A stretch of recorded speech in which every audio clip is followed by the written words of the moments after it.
Girls, chapter number 13 Hindi में कहते हैं सांख्यिकीय, गुजराती में कहते हैं आंकड़ा शास्त्र और इंग्लिश में बोलते हैं स्टैटिक्स। क्या बोलते हैं?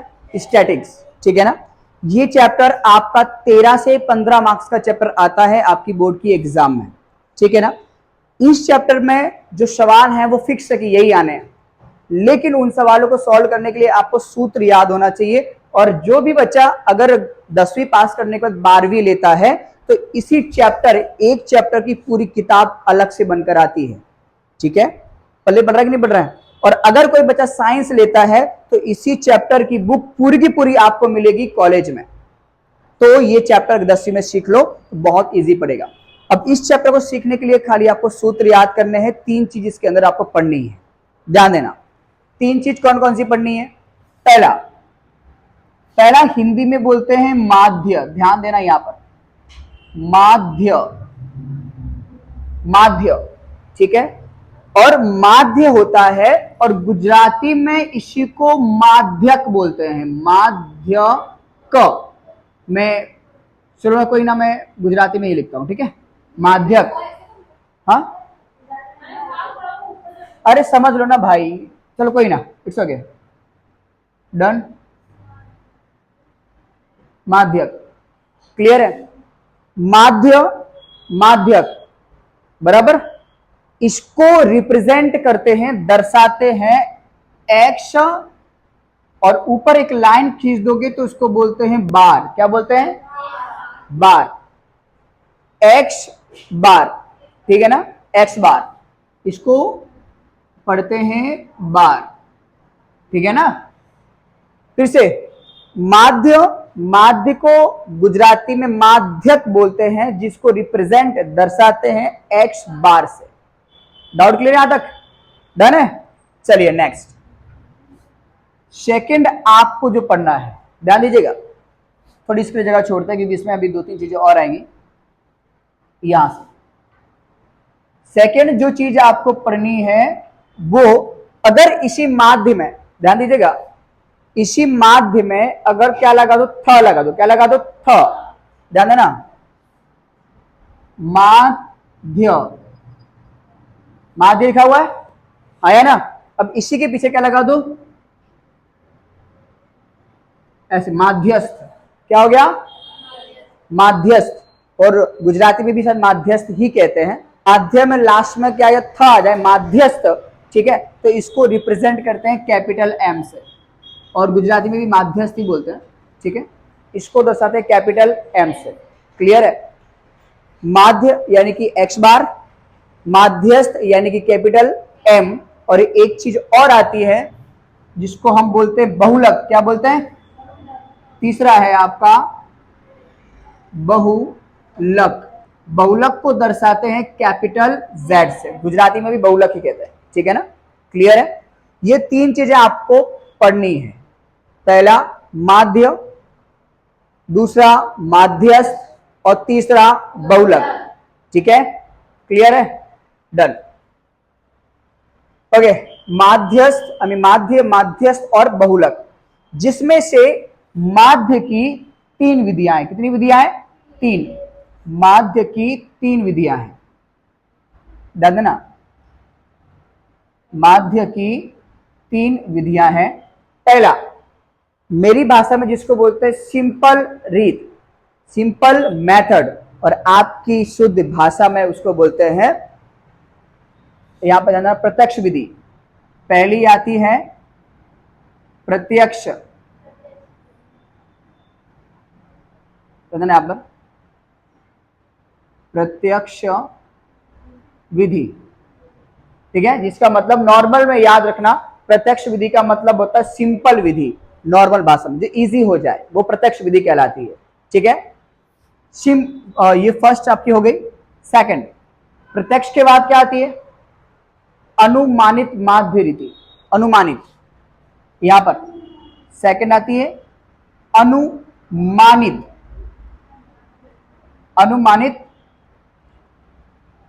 माध्य रीति। ठीक है, या विधि, कुछ भी लिखा हो सकता है, रीति या विधि कुछ भी। ठीक है, फर्स्ट प्रत्यक्ष विधि, दूसरी अनुमानित, अनुमानित का जिसको मानना पड़ता है, मन से मान लेते हैं, वो अनुमानित माध्य विधि या रिधि, मैं विधि लिख देता हूँ यहाँ पे, अनुमानित माध्य विधि, ठीक है, आपके किताब में कुछ भी लिखा रहता है। तीसरी आती है, इंग्लिश में बोलते पग, प और ग, पग विचलन की विधि, और हिंदी में बोलते पद विचलन की विधि, पद, पद विचलन की विधि, ठीक है, पद विचलन। और અહીં જે છે ને જે દ છે ત્યાં ગ હશે, પગ, પગ એટલે પગ, પગ बस ये लखी लो हશે ત્યાં, बराबर। प्रत्यक्ष विधि जिसको हम अपनी सिंपल भाषा में बोलेंगे सिंपल रीड, सिंपल विधि, सेम सिंपल विधि, ठीक है, क्लियर है। अनुमानित माध्य विधि और पद विचलन की विधि, ये तीन मेथड इसके अंदर आपको पढ़नी है, और इनमें कोई मेथड नहीं है, जो मध्यस्थ की है और जो बहुलकी में एक सिंपल सा ही इसके अंदर अवेलेबल आपको मिलेगा। यहां तक कोई भी डाउट हो तो बोलो पहले। फर्स्ट, इस चैप्टर में आपको तीन चीजें पढ़नी है। पहला माध्य जिसको दर्शाएंगे हम एक्स बार से, दूसरा माध्यस्थ जिसको, हाँ नीचे लास्ट में देखना है, अगर थ आ रहा है तो समझना कि आपसे कैपिटल एम पूछ रहा है, ठीक है। और बहुलक तो सबसे अलग ही है, बहुलक को दर्शाते हैं जेड से। मेरा क्वेश्चन आपसे ऐसे रहेगा कि बताओ कि माध्य को किससे दर्शाते हैं, तो आपको बोलना है एक्स बार, माध्यस्थ को कैपिटल एम और बहुलक को कैपिटल जेड। इतना क्लियर है, डाउट है कोई नहीं ना। चलिए, माध्य में तीन विधियां, पहली प्रत्यक्ष विधि जिसको सिंपल विधि बोलते हैं, दूसरी अनुमानित माध्य विधि, और तीसरी आती पद विचलन की विधि। डाउट है यहां तक नहीं ना। अब तीनों की जो विधियां आएंगी वो ध्यान से देखना। पहली विधि की हम बात करें, फर्स्ट का है, ध्यान देना यहां पर, इसमें हमने तीनों पढ़नी है, फर्स्ट, सेकंड और थर्ड, तीनों करनी है इतने में, ठीक है। यहाँ पर गर्ल्स ऑनली फोकस यहां पर, बनना फिर होगा नहीं। पहली विधि तो एक्स बार बराबर, ध्यान देना, एक्स बार बराबर होता है सिग्मा एफ आई एक्स आई।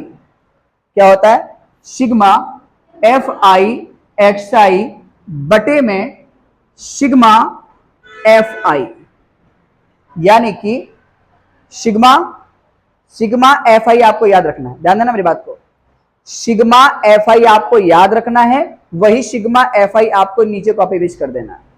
खाली जो बदलाव होगा, जो चेंजेस होगा, वो हमेशा खाली यहां पर होता रहेगा बदलाव, तीनों सूत्रों में बदलाव यहीं पर होगा, बाकी सब सेम चलेगा, ठीक है ना। अब इसमें जहां पर इसको क्या पढ़ते हैं, ध्यान देना, इसको बनाने का स्टाइल देखो। पहले देखो, आप जो एम बनाते हो ना, एम वही बनाना है, देखो ऐसे, ठीक है, ऐसे, ठीक है ना। इसको पढ़ते क्या है, ध्यान देना बेटा, इसको पढ़ते हैं सिग्मा। क्या पढ़ते हैं बेटा, और सिग्मा का मतलब होता है जोड़। क्या होता है, जोड़। सिग्मा का मतलब होता है जोड़, ठीक है, याद रहेगा। सिग्मा क्या बोलेगा कि एफ आई एक्स आई को जोड़ दो। इसकी मीनिंग्स आपको पता होने चाहिए कि सर इसको हम सिग्मा पढ़ते हैं और सिग्मा का मतलब होता है जोड़। सिग्मा अगर किसी के आगे लगा हुआ है तो बोल रहा है कि इनको जोड़ दो, ठीक है ना। Next, F I, dear, F I का मतलब होता है आवृत्ति। क्या होता है, आवृत्ति। और आवृत्ति क्या होती है वो जब सवाल आएगा तो उसमें बताऊंगा, तो रूबरू समझ में आएगा। खाली इतना उसका नाम याद रखना कि एफ आई का मतलब आवृत्ति होता है। क्या होता है, आवृत्ति। एक्स आई का मतलब क्या होता है, एक्स आई का मतलब होता है मध्य कीमत। क्या होता है बेटा, मध्य कीमत, मध्य कीमत, ठीक है, मध्य यानी किसी की बीच की कीमत। एक चीज अभी और आएगा, उसका मतलब, इसका तो दोनों का तो सेम ही होता है, मैं बताऊंगा अभी, ठीक है। तो यहाँ पर वंस अगेन, एक्स बार बराबर सिग्मा एफ आई एक्स आई बटे में सिग्मा एफ आई। खाली याद रखना, सिग्मा एफ आई ऊपर लिखोगे तो नीचे भी आपको सिग्मा एफ आई ही लिखना है, जो चेंज करोगे यहाँ पर चेंज कर देना, ठीक है। इनके मतलब आपको ये सब लिख दिए मैंने कि सिग्मा का मतलब होता है जोड़, एफ आई को पढ़ते हैं आवृत्ति, और एक्स आई का मतलब मध्य कीमत यानी कि बीच की कीमत, बीच की कीमत। जैसे मैं 1 से 10 तक गिनती लिखूं तो उसमें बोलूं कि मध्य कीमत क्या आएगा, तो 1 से 10 के बीच में कौन आता है, 5, वो आपका क्या होगा, एक्स आई होगा, यानी मध्य कीमत होगी। पल्ले बढ़ रहा डियर, मैं क्या बोलना चाह रहा हूं? तो इसमें कोई भी डाउट हो तो बोलो पहले यहां तक। लक्ष्मी, गर्ल्स, कहीं नहीं भैया। सेकंड विधि, सेकंड है अनुमानित। ध्यान देना, पहली विधि थी तो स्टेप था आपका पहला, अब दूसरी विधि आएगी तो 2 स्टेप इसके अंदर होंगे। ध्यान देना कैसे, एक्स बार बराबर, ध्यान देना सेम टू सेम कॉपी करने जा रहा हूं, ध्यान देना सिग्मा एफ आई, तो यहां पर सिग्मा एफ आई बटे में क्या है सिग्मा एफ आई। कोई भी डाउट हो जाए तो बोलो, नहीं ना। अब यहां पर क्या चेंज करो, एक्स आई के बदले क्या आएगा डी आई, क्या आएगा यहां पर डी आई। समझा कि नहीं? कोई भी डाउट हो तो बोलो यहां तक, पक्का ना? अब ये पहली विधि थी तो एक पद था, सेकंड दूसरी विधि है तो इसमें 2 पद आएंगे। कितने पद आएंगे? 2 पद। तो दूसरा पद क्या होगा a प्लस, क्या आएगा a प्लस, ठीक है? पहले पता कि नहीं पढ़ रहा है? तो इसमें x बार बराबर a plus sigma F I D I बटे में सिग्मा एफ आई, हाँ या ना? पहले पढ़ रहा है? इसमें 2 पद, क्योंकि दूसरी विधि है तो 2 पद आएंगे और तीसरी विधि में 3 पद आएंगे, ठीक है ना? अब आपके लिए इसमें नया क्या है, एक्स बार बता दिया, एक्स बार का मतलब क्या होता है माध्य, सिग्मा बता दिया, एफ आई बता दिया, खाली आपके नया इसमें क्या है ए और डी आई, ठीक है? तो ध्यान देना जहां पर मैंने एक्स आई का मतलब जो आपको बताया था वही मतलब ए का भी होता है। ए का मतलब भी मध्य कीमत ही होता है, मध्य कीमत। ना समझ में आ रहा तो बोल देना, ए का मतलब भी क्या होता है मध्य कीमत ही होता है, यानी कि बीच की वैल्यू, बीच की कीमत। और डी आई, इसमें क्या होता है कि एक्स आई में से अगर मैं ए को घटा दूं, जो नए चीज आए हैं, तो हमारा डी आ जाएगा, यानी x I minus A. D I निकालने का सूत्र होता है एक्स आई माइनस ए। क्लियर है? अब वो एक्स आई और ए कैसे निकालेंगे, जब सूत्र सवाल करेंगे तो वापस सिखाते। खाली मतलब आपको याद रखना है कि सर डी आई का मतलब क्या होता है, तो सर डी आई निकालने का सूत्र होता है तो डी आई बराबर होता है एक्स आई माइनस। मैं आपसे यही पूछूंगा कि डी आई का सूत्र क्या होता है, तो आपको बोलना है एक्स आई माइनस ए। फिर ये भी पूछ सकता हूँ कि बताओ एक्स आई का मतलब क्या होता है, तो आपको बोलना है मध्य कीमत, और ए का बोलो इसका मतलब भी वही होता है। क्लियर ना? 2 क्लियर हो गए? 2 क्लियर हो गए कि नहीं? तीसरा बेटा आपका है पद विचलन की विधि। अब पद विचलन की विधि में पहला हो गया, दूसरा हो गया, तीसरा। तो x बार बराबर 3 इसमें आएंगे पद। तो ध्यान देना, पहला a प्लस लिख रखा है तो आपको a प्लस लिख देना है। डन यहां तक? सिग्मा एफ आई, तो यहां पर गर्ल्स सिग्मा एफ आई बटे में सिग्मा एफ आई। ज्यादा डाउट है ना? खाली चेंज करोगे डी आई पर, तो यहां पर आपका क्या आएगा यू आई। क्या आएगा यहां पर यू आई। समझा कि नहीं? यहां तो सर 2 पद तो हो गए, तीसरा क्या नया है, तो तीसरा आएगा गुणे में एच। क्या आएगा गुणे में एच। समझा कि नहीं? यहां पहले बढ़ रहा है? अगर आपने पहला याद हो गया तो सेकंड में खाली आपको ए प्लस ऐड करना है और डी आई ऐड करना है, ठीक है? थर्ड में ए तो आपका पहले से ही रहेगा, खाली यू आई हटाओगे तो वहां पर क्या आएगा डी आई, और 3 पद करने रहते हैं। बोलिए।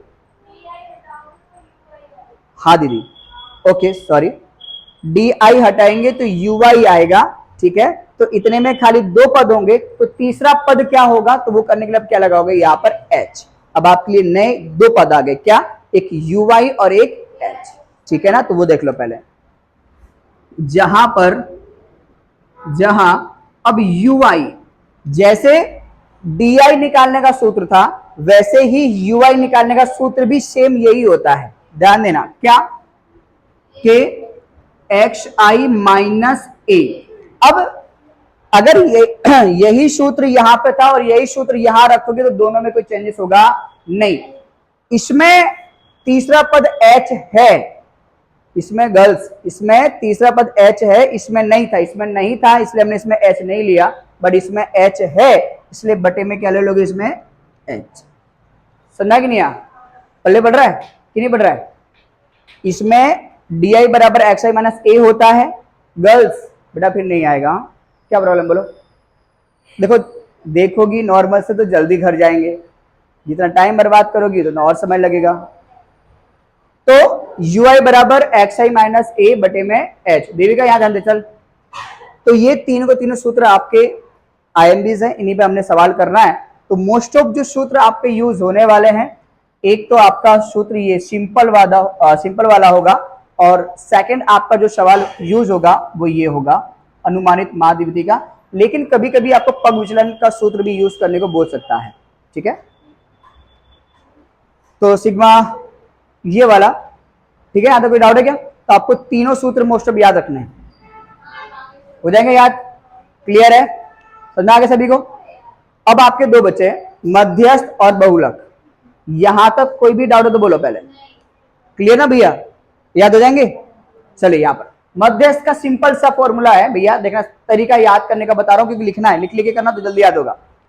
मध्यस्थ को दर्शाते हैं कैपिटल एम से, कैपिटल एम बराबर, एकदम ध्यान, तीनों में तीन तीन पद आएंगे। पहला एल, देखो यहां पर जहां पर ए था वहां पर एल आ जाएगा, एल प्लस, ठीक है? एल प्लस ब्रैकेट, फिर मल्टीप्लाई में एच, तो मल्टीप्लाई में एच। डाउट यहां तक? तीन पद हमने लिखने हैं, ए था, ए की जगह खाली एल आ जाएगा, प्लस प्लस इंटू में एच, इंटू में एच। अब क्या है? मध्यस्थ, मध्यस्थ जो आपका होता है वो क्या होता है, ध्यान देना, m equal to n by two, dear n by two minus C F into में डिवाइड में f। m बराबर l प्लस ब्रैकेट में n by two minus C F divide में f, और इंटू में h रहेगा आपका, ठीक है? ये आपको याद रखना है, लिख लिख के करोगे तो हो जाएगा। जहां पर l का मतलब होता है अधा सीमा, अधा सीमा, जिसका मतलब होता है लोअर लिमिट। कौन सा होता है? Lower limit. लोअर यानी कि सबसे छोटी संख्या, यानी कि सबसे छोटी संख्या, या छोटी संख्या लिखो, इसलिए देता हूं लोअर लिमिट। अब लोअर लिमिट क्या होता है मैं समझा दूं, यहां पर गर्ल्स, जैसे यहां पे लिख रखा है 5 से लेकर 10, 10 से लेकर 15 और 15 से लेकर 20, ऐसा लिख रखा है, ठीक है? अगर मन यहां पे बोर्ड पे ध्यान पे सीधा। अब ये कॉलम हमने कर लिया पसंद, कर लिया। अब मैं बोलूं इसमें से बताओ इसमें एल क्या होगा, तो एल का मतलब मैंने क्या बताया? आधा, आधा मतलब लोअर लिमिट, लोअर लिमिट का मतलब सबसे छोटी संख्या। तो इन दोनों में सबसे छोटी संख्या कौन सी है? 10, तो एल इज इक्वल टू क्या हो जाएगा? 10। समझ में आ गया? क्लियर है? तो एल ऐसा आपको निकालना है। n बाई टू, जिसमें n क्या है? n है अवलोकन की संख्या। किसकी संख्या? अगर 1 से लेकर 10 तक गिनती लिखी है तो वो अंक गर्ल्स व्हाट हैपन सर, कुछ ना हिलाओ बेनी। देख बेटा, आप लोग जितनी न्यूसेंस क्रिएट करोगे उतना समझ आ जाएगा। n का मतलब होता है, n का मतलब होता है अवलोकन की संख्या। अगर यहाँ पे 10 बच्चे बैठे हैं तो 10 वो आपका क्या होगा? n होगा, ठीक है? तो n का मतलब होता है अवलोकन की संख्या, अवलोकनों की संख्या, ठीक है? सी एफ, सी से संचय और एफ से आवृत्ति। एफ का मतलब क्या था? आवृत्ति। सी से क्या होगा? संचय, ठीक है? सी एफ मतलब संचय, संचय आवृत्ति। ये कैसे निकालते हैं मैं आपको बताऊंगा सवाल जब करेंगे तब। अभी फिलहाल खाली इतनी चीज आपको याद रखनी है। और एफ का मतलब नॉर्मल सी आवृत्ति, जहां पर एफ आता है उसका मतलब आवृत्ति ही होती है, फिर वो चाहे एफ आई हो या एफ हो। एफ का मतलब आवृत्ति।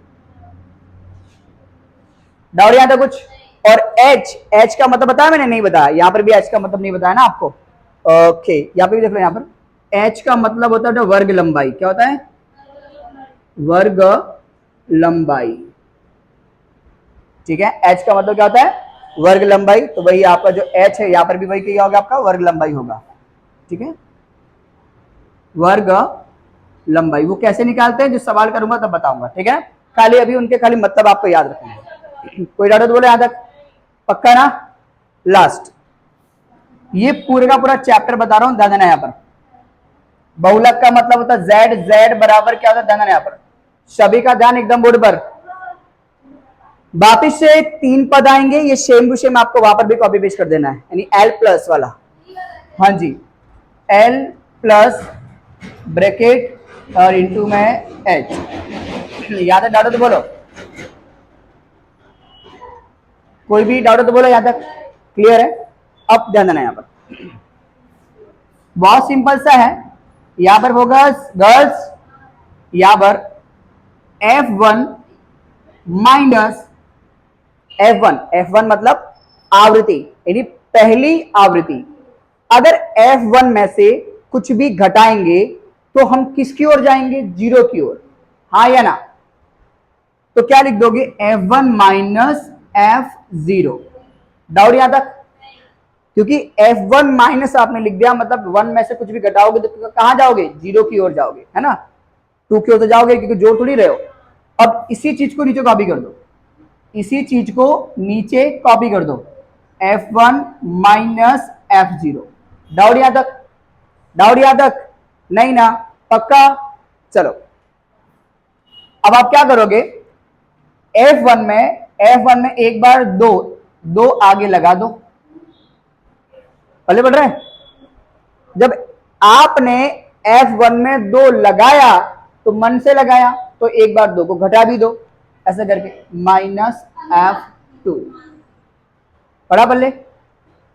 फिर से F1 1 में से, गर्ल्स नहीं समझ में आ रहा तो देखो यहां पे मैं बता रहा हूं ना, तो उसको क्या बोली, इधर देख। F1 में से 1 में से कुछ भी घटाएंगे तो क्या आएगा, तो लिख दिया F0, डन। वही कॉपी पेस्ट नीचे कर लेना है, F1 माइनस F0, डन कर लिया, हाँ या ना?